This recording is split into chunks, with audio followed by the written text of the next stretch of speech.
And so in welcoming Dana Trent tonight, we welcome back a dear friend. How many of you were here when Dana was an intern from Duke Divinity School? How many of you have needed therapy because Dana was an intern here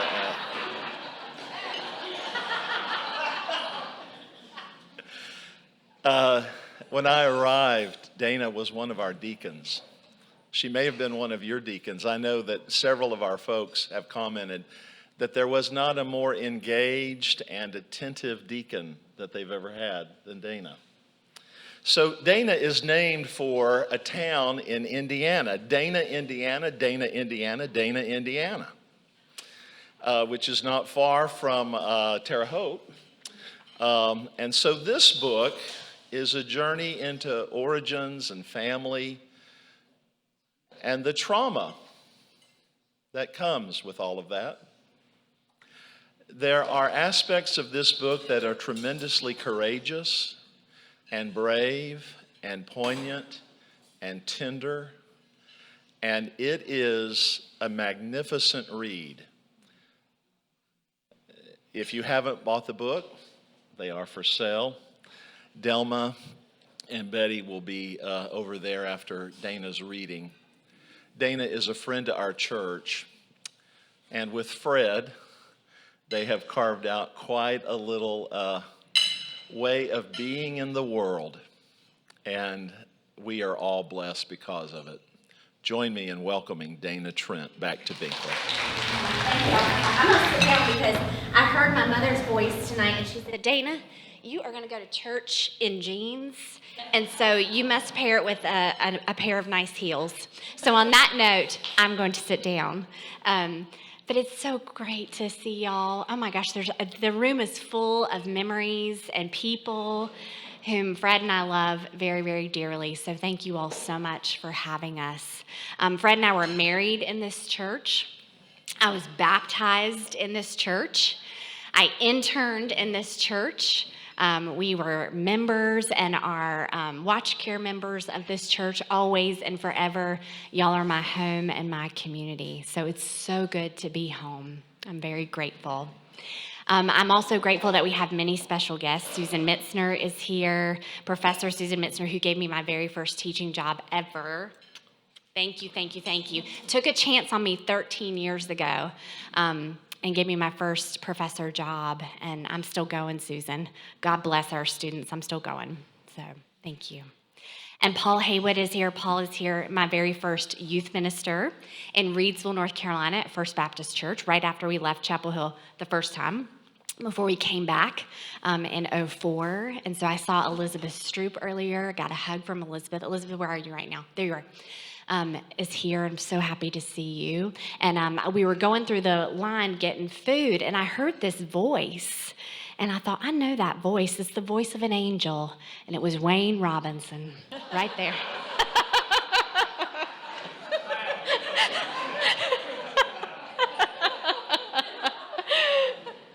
You are my angel. So I'm so happy to be with y'all tonight. This is going to be super low-key and informal. Special thanks to Karen and Linda, who gave such a lovely introduction to the meal and a wonderful story about the spotted dog. And thank you so much for feeding us, as always. Thank you. And thank you to Donna and Amy and Megan and Marcus and Susan and Delma and Betty for all your help tonight with books. These are books from Flyleaf, our local independent bookstore. So please be generous in your purchases tonight of buying them, because we do not want Flyleaf to have any books left. So that's our goal. And Fred has some spirituality books too. And I think Fred said this was Fred's rule. If you buy 2 copies of Between Two Trailers, you get as many spirituality books as you want, right? Because because he also does not want to lug them back to Raleigh, North Carolina tonight. So, well, friends, will you breathe with me? Do you mind just taking a deep breath? If you want to put your right hand on your belly, it's nice and full, and give thanks for a full belly. And let's just take a couple of deep breaths to sort of ground ourselves in the present moment. Inhale. Exhale. Inhale. The Spirit of God is within me. Exhale. And the breath of the Almighty gives me life. One more time, inhale. The Spirit of God is within me. Exhale. And the breath of the Almighty gives me life. That's from Job 33, verse 4. And Megan has given me this amazing remote control. Hopefully I can get it to work, Megan. If I can't, I know I can get reinforcements. All right, yes. All right. So I've been on tour for 3 weeks. 3 weeks, and it has been amazing, but it's so good to be home. I was feeling really tired today, and then I remembered, I'm going home tonight. I'm coming to Binkley, and all of a sudden I was energized. But the question that I've been asking everyone on tour is this same question. What does home mean to you? What does home mean to you? So take a beat and think about that. And I want it to get a little bit rowdy in here because that feels like a good and right thing to do as a teacher, right, Susan? So I'd like for you to turn to your neighbor in 1 minute, no more than 1 minute. Tell your neighbor, if you don't know them, introduce yourself. Tell your neighbor what home means to you. A word, a phrase, whatever feels right. 1 minute. Ready? 1, 2, 3, go. Okay, I'm going to put him on the spot because I know he's a good student. Fred, what does home mean to you?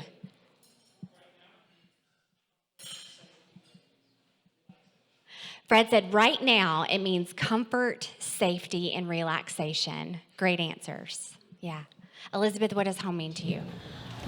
A sanctuary, safety, a place of nurture.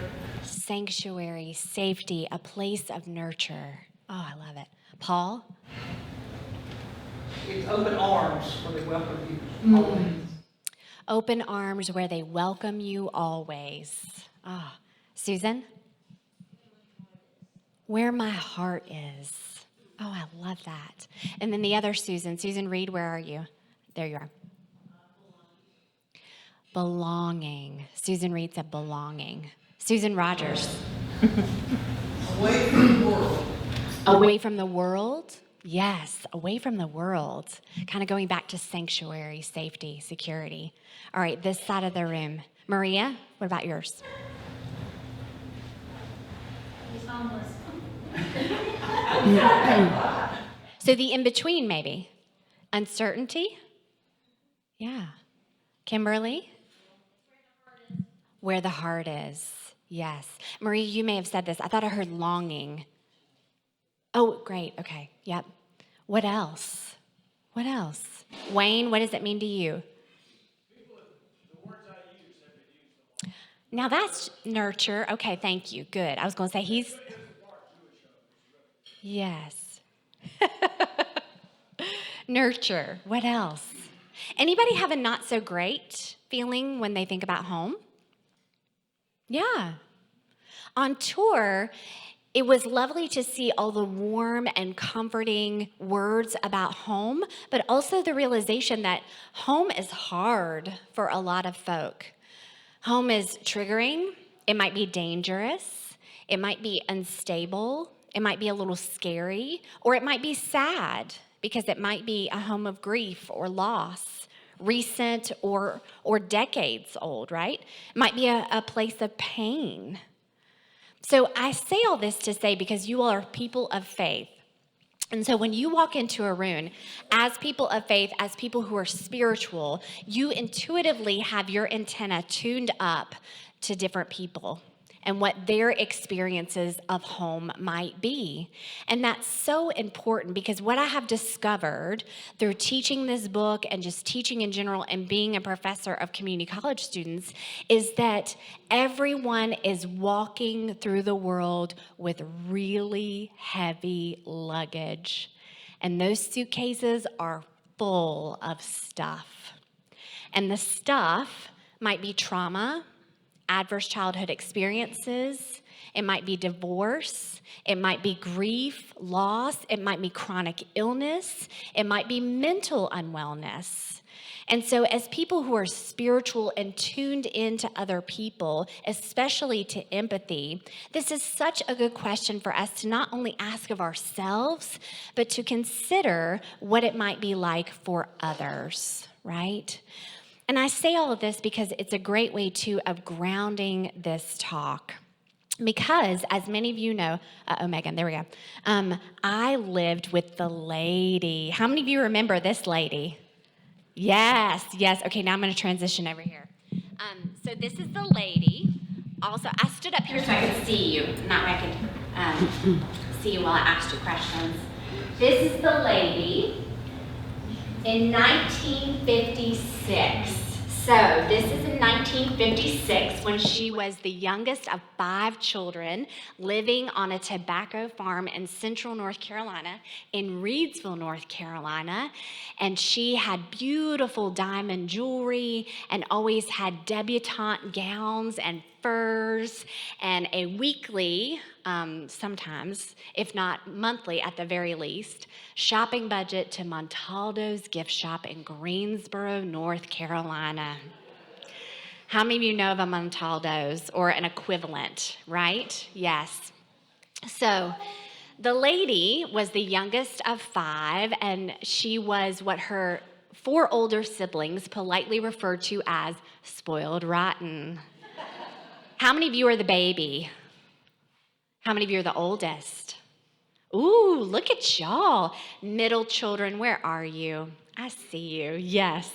Middle children make the world go round. So the lady was Miss Reidsville High School in 1956. She was always gaunt and had very porcelain, beautiful skin, very slender, and a beauty queen. And her favorite thing to say, I realized I left my remote over here. This is what happens every day at Wake Tech. I just want y'all to know. And my students say, Professor Trent, you have accoutrements that are all over the place. And the answer is yes. Yes, I do. Okay. So this is the lady's favorite quote. A smile to all she greets, a charm to make each memory sweet. This was her motto, and it made sense growing up in a southern town as a debutante, as a beauty queen. But for the lady, reputation was everything, and how you moved around the world was everything. The facade was everything. The furs and the gowns and the diamonds were everything, even though she was a baby child of a tobacco farmer who also ran an illegal slot machine business. Right? But everything was on the outside all the time. And so when the lady was 19, something happened that made the disconnect between the outside and the inside into a huge chasm. And not too long after she turned 19, the last thing her father, who had supplied all of these shopping trips and all this budget for her and helped cultivate this life motto, the last thing he ever said to her was, "Bye, baby, I love you." And then he locked himself in the family's black and white tile bathroom, and he shot himself with his favorite revolver. And she was never, ever, ever the same.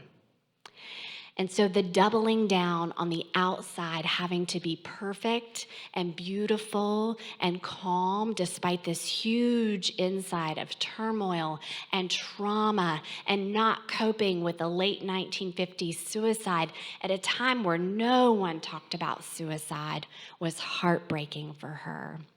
Her father, the day he died, was set to receive ECT treatments in Greensboro that day. And so for her, she walked through the world the rest of her life, including when she was at Binkley here in her final years, always perplexed and saddened by that sudden death. And she had her own series of suicide attempts, one of which landed her in Duke University Hospital for 3 months when my brother was just 5 years old. And so the lady had a very complex adolescence. And one of the things, though, that made her interesting about the complexities of her story is that she became what we might call a wounded healer, someone who went into the mental health professional field in order to have deep empathy and to help others. She became a psychiatric nurse. So during that last hospitalization at Duke for 3 months, she made the decision that if she made it through the hospitalization, she made a bargain with God that she would go to nursing school. She became an RN and had a specialty in psychiatric nursing, and then she moved, well, she was already there, to Cincinnati, Ohio. And in Cincinnati, Ohio, she met this cat. And many of you have not met this person. I think he came to Binkley maybe once. This is my father, whom we called the King. And while the lady was diagnosed with several personality disorders, the King was a schizophrenic who was also certified as a recreational therapist in the mental health field. And the two of them met in 1977 on a locked inpatient ward in Cincinnati, Ohio. And when their patients, many of whom were very, very, very, very ill, found out about this match, their patients took them aside and said, "You know this match is bound to end in madness, right? And you know that when your sickest patients are worried about you and your welfare as their caretakers, that this is a marriage that is about as guaranteed as a newspaper horoscope." So the King, I love these pictures of him because they depict each of his personas. And you always knew which persona of King you were going to get by what he was wearing, what he was saying, and how the pitch of his voice sounded. And his schizophrenia started in this picture right on the left when he failed high school English, and his parents, who were very violent at home, sent him to Culver Military Academy in Indiana, which is a pretty rough place. And at Culver Military Academy, it was clear that he was probably, as an adolescent young man, probably about to have his schizophrenic break because he ran a colonel's favorite horse to death. And the colonel issued a kill order for Rick, but he hid out in the Naval Brigade with his friends until his parents could come and rescue him. So the King ended up becoming a Marine, a wayward Marine. He had AWOL charges and was court-martialed, but he was also a lot of different things. And one of his favorite personas was a self-described cult leader and prophet at Indiana State University in Terre Haute, Indiana. Now, y'all are too young to remember Larry Bird, yeah? Larry Bird is our claim to fame in Terre Haute. And so the King would walk the quad of ISU with a gaggle of about 10 disciples following him. How very biblical. And they would follow him up and down the quad as he walked in his prophet uniform, which was a corduroy blazer, pants, matching shirt, and no underwear, with a briefcase whom no one ever knew the contents of. And he would hold meetings in the third floor stacks of the ISU library and attempt to overthrow university officials. And in those days, he drove a hearse and charged his disciples $1 to ride in it up and down Wabash Avenue. And when they paid their $1, they got in the hearse, and their commandment from their prophetic leader was to moon all the onlookers on Wabash Avenue in Terre Haute, Indiana. And I imagine you have not lived until you've seen a rear end hanging out of a hearse. What do you think? Yeah? So King cycled through all of these personas. There's a couple up here. Most of them are Midwestern drug trafficker. And then that fourth picture is Orthodox rabbi. That was his favorite persona, and that was one that he kept almost until the end of his life.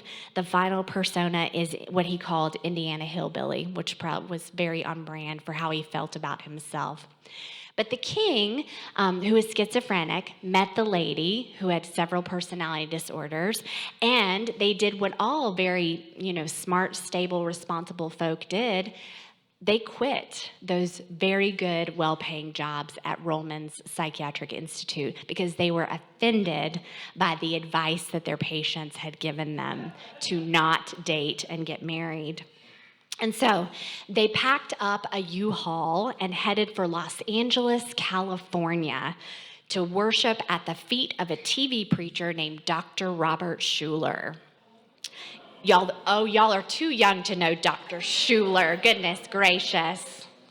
Dr. Schuller broadcasted the Hour of Power from 1970 to 2006. And Dr. Schuller was ordained in the Calvinist tradition. He was Reformed Church of America, very progressive for his time, but he preached a lot of self-help and hope and positivity. And he was way ahead of his pandemic time because he live streamed everything from the Crystal Cathedral. And so my father and I would watch the Hour of Power on Sunday mornings. That was his church for me. And he would, looking like this, he would take the keys out of the pockets of his overalls and he would dangle them in front of my face. And he would say to me, Budgie, which is what he called me, Budgie, the only difference between us and them is who's got the keys. And what he meant by that is that he knew that one day he might be the one locking in, and the next day he may be the one locked in. And this philosophy was something that he taught me about always siding with those whom he called beat down dogs. And a beat down dog was anyone whom the world had marginalized, oppressed, subjugated, rejected from their family, whom society had rejected. And he taught me at an early age about this KEYS motto and empathy, most importantly. My parents had a lot of empathy for other people, but they didn't have any empathy for each other. So that was always a challenge. And when they moved back from LA, they were broke, and my brother lent them money to move back, and they lived in a trailer in my grandparents' front yard, the very first of two trailers in between two trailers. And when they decided that, they needed money, right? They needed money and they didn't really want to do jobs. They opened up a business that I'm going to tell you about in just a second. But when we moved to that second trailer, their favorite thing to do in that single wide, which my mother called a shotgun house, because if our enemies spent 12 gauge buckshot, we'd all be down like dominoes. But their favorite thing to do in that single wide trailer was to yell at one another the length of that single wide, "You're capital C crazy," one would say, and the other one would say back, "It takes one to know one." And around the tree they went every day, calling each other crazy and jingling keys. And so in those days when they couldn't hold down jobs, they turned to what my father knew best, which was a business called Street Pharmaceuticals. My father ran a drug trafficking scheme called Carnival Captivations, which was a kiddie ride amusement business. Do y'all remember kiddie rides? Yes, those hydraulic ponies out in front of the Kmarts and the Walmarts. You always have to plural it if you're from Indiana, right, Marcus? And so those hydraulic ponies are hollow on the inside, and so you can stuff them full of kilos and marijuana bales and move them in the veins and arteries of America very easily in the 1980s before 24/7 surveillance. I would not recommend that today. But my father always had a piece of advice that I do recommend to anyone today, and that is, his favorite thing to say was, don't commit 2 crimes at once, which is great advice for all of us sitting in this room always. So that piece of advice he gave to me actually that afternoon. I came home when I was 4 years old and expelled from preschool. So I'm going to read you what he said to me that day. I remember walking in the trailer door and him sort of like dusting his hands, right, like this. And he said, "Well, kiddo, school ain't for you." I was 4 years old. He said, "I might as well train you up hustling. Kids make the best hustlers. King told me the day I was expelled from preschool. He lifted me onto the counter of that single wide and coated his arms with palms full of petroleum jelly from the biggest Vaseline tubs Walmart sold. Then he greased up mine. No one expects a runt in a Looney Tunes t-shirt to shank you, he said. Budgie, he said, and he pointed at me. Budgie, I said, finger to my chest, parroted back. I was 36 when I learned that a budgie is a parakeet. They are as skilled at call and response as larger parrots, perfectly mimicking their owner's vocabulary and syntax. At age 4, if I was going to help him sling drugs, he needed me to first be his canary in the coal mine and second, copy his every move. Guns are for idiots, he said. Here. He handed me a razor blade and my first pocket knife, a fold-out 2-inch blade with a horse and buggy painted on the handle. Knives teach you to accept the inevitable, he said. You'll get stabbed. No big deal. You'll survive. Besides, that's what the Vaseline was for. An enemy's grip, punches, and knife points would slip right off, and I'd be ready. So that was age 4. And you may say, well, where the heck was Judy? She was in the back bedroom of that trailer, very depressed and listless, but also loved her job as a guard dog of the floor-to-ceiling stacks of drugs they kept behind their mirrored closet door. So the one thing my parents were missing, they had inventory, they had a way to get drugs around the region, but they did not have a lookout. And so I became the unsuspecting lookout of carnival captivations. So my mother's mental unwellness and my father's mental unwellness were treated in those days with substance misuse.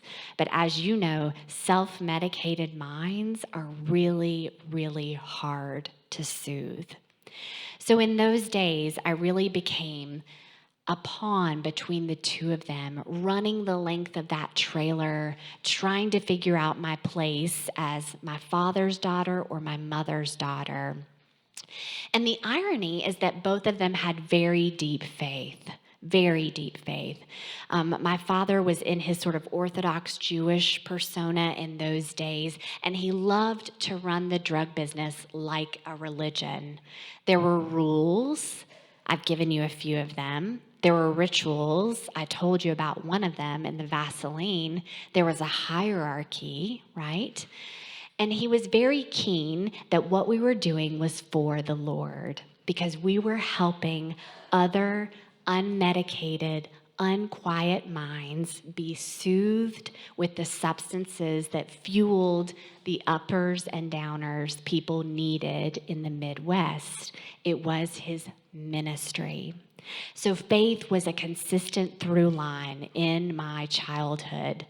Dad would watch Dr. Schuler and Mom would cry with Tammy Faye Baker and watch 700 Club as they would just pray for the world. But as you know, though this is an actual sign in Dana, Indiana, Jesus Christ is the answer, right, in many ways, but faith doesn't fill a refrigerator.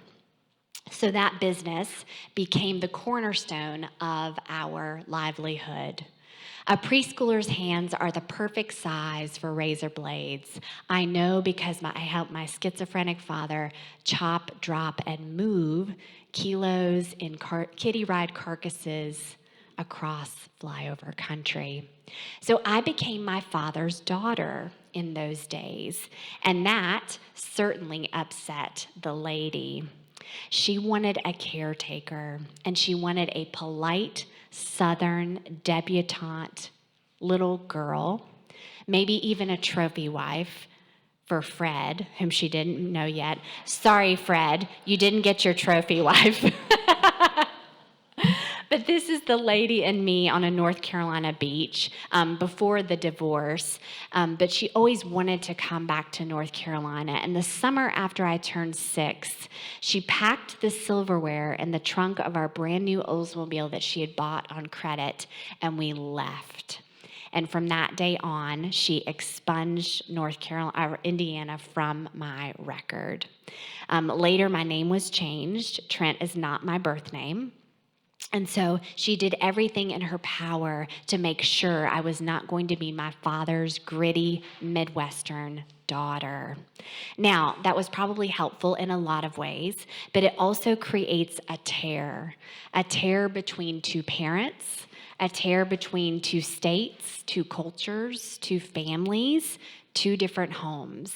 And it left me with the feeling like I didn't really belong anywhere or belong to anyone, like I didn't know what home meant to me, which is the question that we started out with just a minute ago. But one of the ways that I found home, not necessarily with my dad or my mom, was at church. And so in 1987, when we were here in Chapel Hill, guess where she sent me to church? Can you guess? Right here, right here. So my first day at Binkley was in 1987. I was in Joy and Tom's Sunday school class, and Dr. Seymour came over to the Brookwood Apartments right across the street where we lived, and Mom answered the door. She was still sleepy because she had gotten an overnight nursing job at Duke. And he knocked on the door to visit. He said, I know your little girl has been coming to church with her babysitters. And he said, I just want you to know that there's no expectation that you come to church on Sundays because I know you're sleeping on Sundays. And I know that you're working nights and you're a single parent and it's really hard. And he said to her, this was so merciful. He said, your church is right over there at Duke University Hospital, where you care give and you help the psychiatric patients over there at the hospital who need you right now. He said, but we sure do want to see Dana at church anytime the doors are open. And he made sure of that, as did Ann. Y'all remember Ann. And so I was here at church, and when my mother went bankrupt in 1992, we moved to Reidsville, and Paul Haywood was my minister at that time. And so church has always been, it sounds cheesy, super cheesy, but it's true. Church has always been my home, my place of belonging. Y'all are my home. Y'all are my community. And so I say all that to say we started with our question of where's home? Where do we see home? Remember, where's Amy? Amy's in here somewhere. We said this earlier, you know, for some kiddos that Amy cares for, kiddos and youth, Amy is home. You all are home. This fellowship hall is home. Your ministers are home. Your teachers are home. You are their community. So never forget that you can be home to someone else. So my parents continued to sort of fight over me and whose daughter I would turn out to be. You can probably guess which parent won out. I'm here and I've got a Southern accent. I don't dress like a debutante, and I'm real rough around the edges. But we did stay in North Carolina, thank goodness, because we were right here at Binkley Church, and we came back to Binkley in 2004, 20 years ago this summer, and Marlene hired me to teach preschool that summer, which was probably, I guess, the beginning of my teaching career, Susan, although I went from preschool to college very quickly. There was no middle ground. I needed little babies or grown folk. So I say all this to say, I'm going to be mindful of time. Oh, Lord, I've been running my mouth. Blessed are the complicated hearts, right? Blessed are the complicated hearts. How do we heal? How do we repair? How do we recover from trauma or grief or loss? We do it in community.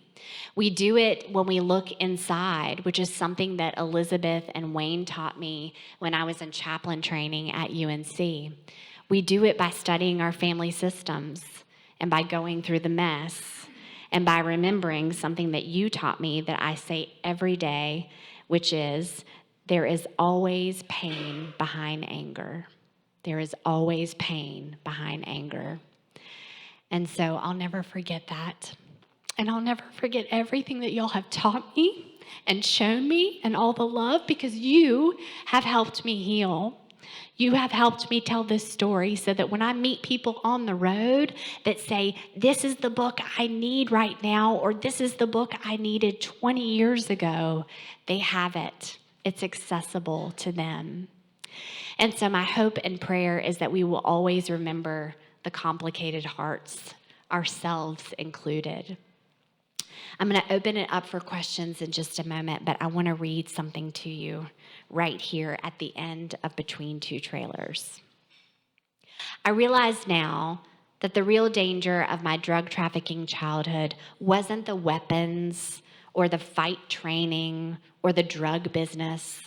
It wasn't King's schizophrenia. It wasn't his psychosis. It wasn't the lady's personality disorders. The real danger was denying what happened between two trailers.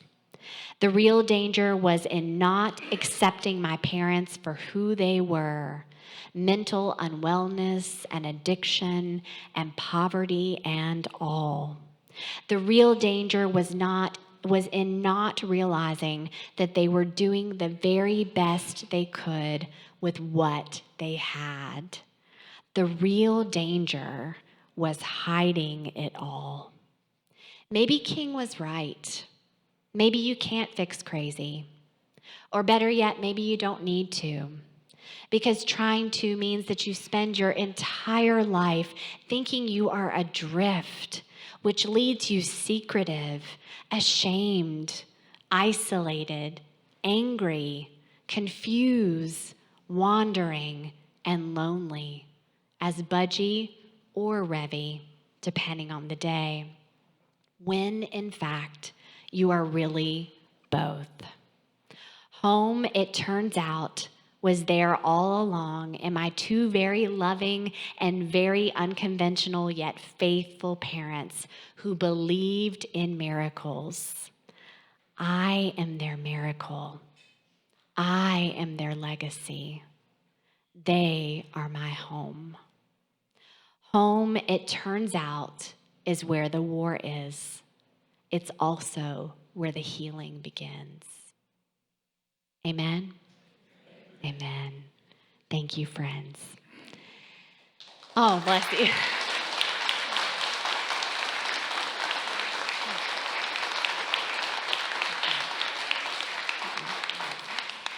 So I'm going to ask Susan and Pastor Marcus for a time check to see what we have, but I think we have a minute or two to open it up for questions. Feasible? Okay. All right. Oh, yes. Thank you. Yes, that way we can hear you. That would be lovely. And if you don't have questions, don't fret. I've got another Think, Pair, Share for us. A teacher always has something in her back pocket, right? Questions?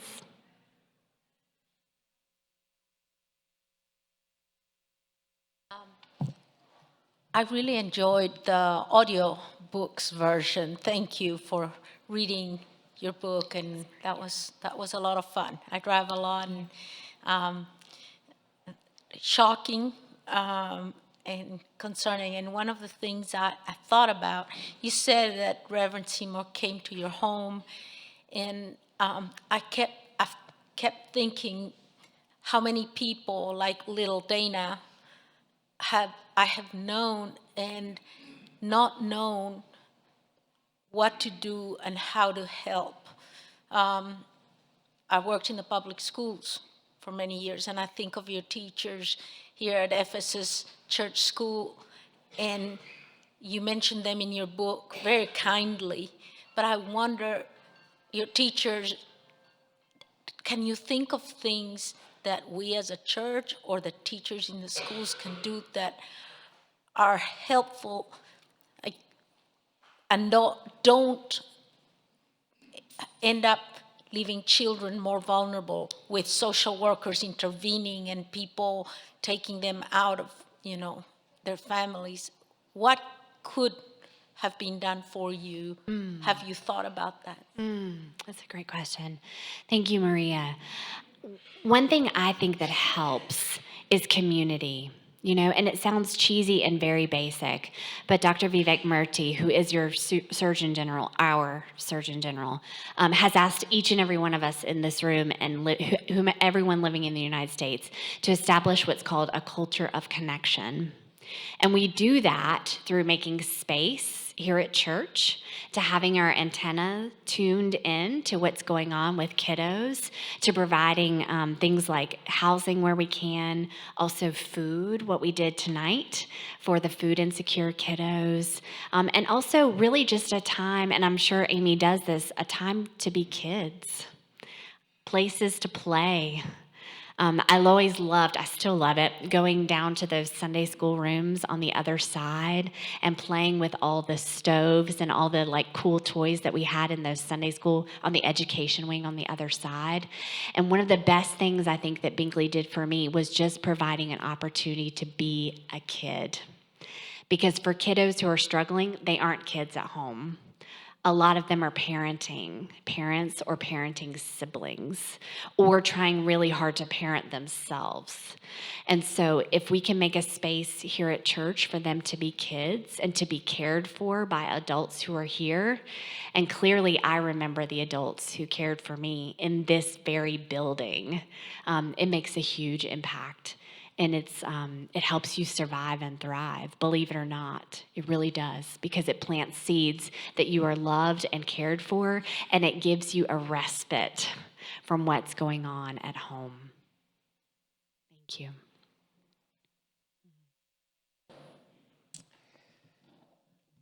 Dana, I've known you since 2004, and you've always been that little charming, upbeat person, and I've heard you giving presentations before which were always upbeat and didn't go into the kinds of things that you talked about tonight.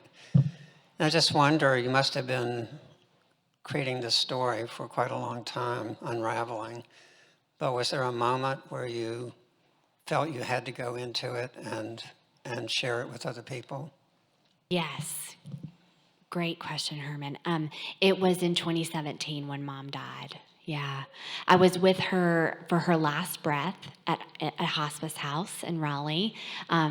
Terry and Susan helped care for her in those final days too, at Rex Hospital and in hospice house. And I knew that when I sat with her, which Wayne and Elizabeth had taught me how to do, how to be competent in giving people what we called a good or a peaceful death, right? You two get the credit for that in that chaplaincy year.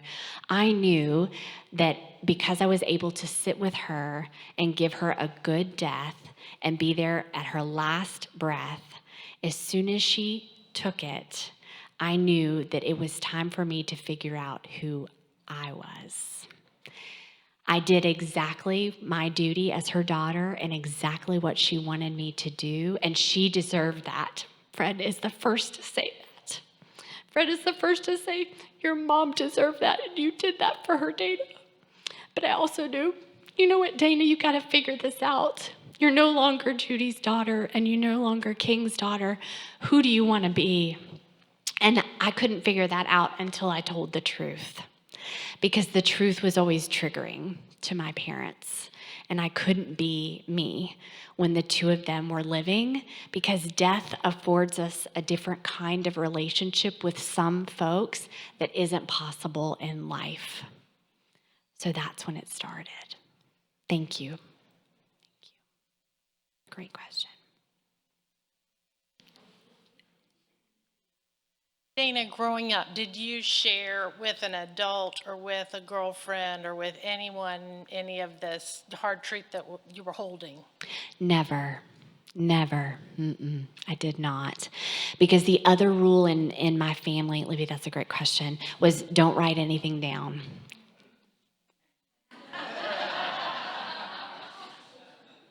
And I write to figure things out.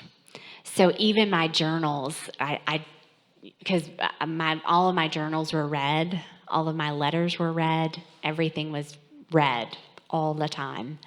And so No. The one time I told someone was the summer of 2017, right before Mom died. I was at a religion writers workshop in Collegeville, Minnesota, and we were pitching ideas for op-eds. And I said, religion is the drug business is a religion business. And the editors were like, say more. What are your premises for that argument, And I was like, oh, X, Y, and Z, all the things that I've told y'all tonight. And they said, why are you writing about anything else? You need to write this story down. So that was the first I had told it in kind of an abstract of drug trafficking as religion, but I did it in a safe way of trying to frame it in like a news article, right? So it's not personal. But no, never told, not even my psychiatrist, because the lady took me to a local psychiatrist when I was 8. Which was that was an interesting couple of years. But so no one, not even therapists. Thank you. Yeah. And poor Fred got saddled with all the confessions. Uh-oh, does he have a question? What is happening? What is happening? So you've written a book that documents a very difficult childhood. It's hard to read sometimes. I've heard people say they felt compelled to call Child Protective Services as they were reading the book. But you seem okay. Help us understand this gap between what you experienced and the person sitting in front of us right now. Fred is asking that question tongue-in-cheek because I've gotten it so many times on tour. The "you seem okay." And so thank you for asking that. And the gap is huge. And Fred knows that to close that gap, every morning it's an hour and a half of what we call in our household self-help scaffolding, which begins at 5 a.m. for me. And it takes me an hour and a half to feel human by 6:30.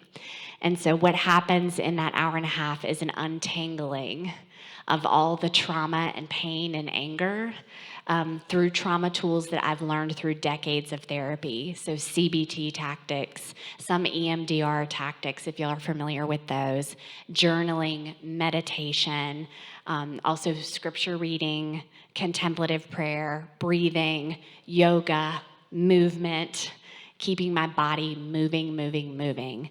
But Fred also loves to say, Dana, you're missing something huge. And the first 10 minutes of that practice are reading page 6 of the New York Post, which is a gossip column, and also watching baseball scores, because baseball is my new addiction. And then the last but not least is always reading the next day recap of The Young and the Restless from my favorite soap opera blogger. And so, but all that is to say is that I do maybe seem fine, right? It's the high functioning person that's all of us in this room. And I know many of you very, very personally and deeply, and know you well enough to know that you're also coping with a lot of grief and loss. And so sometimes the high functioning can be a facade, right? For what's really going on in our lives and how much spiritual care and practice it takes just for all of us to feel some semblance of being human. And so, maybe that's the next book project, is to write a lesson plan that I need, because that tends to be what I do. So that's another reason to kind of go full circle, and then I'm going to be quiet, to think about this question of home. You're going to run through your lives, your classrooms, where you work, here at church, interfacing with folk who look fine, folk who are very high functioning, folk who are doing really well at everything and very smart, right? But also know that when you do a little bit of digging and you make room to cup your hands and say, tell me more, tell me more, tell me about that. That sounds hard. That sounds frustrating. So often that's when you build the connections where we can all be vulnerable with each other. And that is the self-help scaffolding that makes us all feel human, because I haven't met a single human who doesn't want to feel belonging and feel home and safe. So thank you, Fred. Thank you.